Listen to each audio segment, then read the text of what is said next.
Welcome to the SABC News COVID-19 Global Wrap. I am Paballo Lepaka, and this week I bring you highlights of news which dominated headlines with regards to the coronavirus pandemic. However, before we delve into it, let us have a look at some global stats. The world currently has over 488 million cases, with over 423 million recoveries and just under 6.2 million deaths. South Africa has 3,718,953 confirmed cases, with 3,603,821 recoveries and 100,032 deaths. Staying in South Africa, government says the country's national state of disaster is likely to be lifted as soon as next week. However, Cooperative Governance and Traditional Affairs Minister Nkosazana Dlamini-Zuma says several processes, including public comment on the new regulations, will first have to take place before President Cyril Ramaphosa makes an official announcement. Pressure from various stakeholders has been mounting on government to completely abolish the national state of disaster, with some health experts even saying that the remaining restrictions and regulations no longer serve any purpose.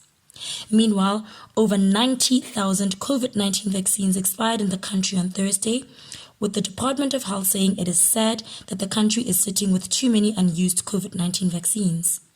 The Health Department's Director of Affordable Medicines, Khadija Jamaluddin, says the demand for vaccines is not where it should be.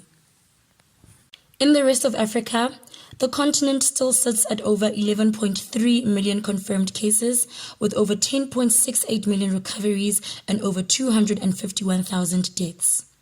Ghana will start producing its own COVID-19 vaccines in January 2024. During a State of the Nation address on Wednesday, President Nana Akufo-Addo announced the tabling of a new bill that would seek citizen support and approval for the establishment of a national vaccine institute. The institute will lay out a strategy that will enable the West African country to begin the first phase of commercial production in January 2024. And in international news, in the United States, regulators approved second booster shots of the Pfizer-BioNTech and Moderna coronavirus vaccines for citizens aged 50 and older. The Food and Drug Administration said people in the age group could get the additional shot at least 4 months after their first booster. In Asia, coronavirus infections in the region passed 100 million on Wednesday. This comes as the region records a resurgence in cases dominated by the BA2 Omicron subvariant.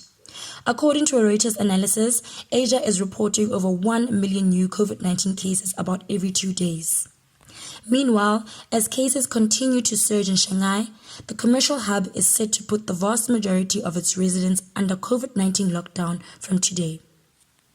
And finally, in Europe, Denmark has now lifted all of its COVID-19 regulations, becoming the first country in the European Union to do so.